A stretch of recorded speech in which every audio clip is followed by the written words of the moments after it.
پی C B نے central contract کی خلاف ورزی پر قومی ٹیم کے وکٹ کیپر بیٹر محمد عارض کے خلاف سخت ایکشن کا فیصلہ کیا ہے۔ بنگلہ دیش پریمیئر لیگ انتظامیہ نے پاکستانی اوپنر محمد عارض کو ڈھاکہ سے واپس بھیج دیا۔ محمد عارض پاکستانی کرکٹ بورڈ کو چکمہ دے کر بنگلہ دیش چلے گئے تھے۔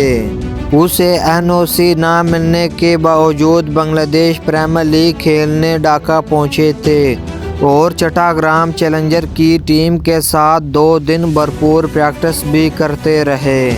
لیگ انتظامیہ نے این او سی کے بغیر میچ کھیلنے سے محمد عارض کو روک دیا اور انہیں واپس بھیج دیا۔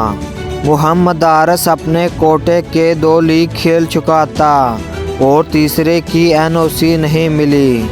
پاکستان کرکٹ بورڈ نے سینٹرل کانٹریکٹ کی خلاف ورزی پر وکٹ کیپر کے خلاف سخت ایکشن کا فیصلہ کیا ہے۔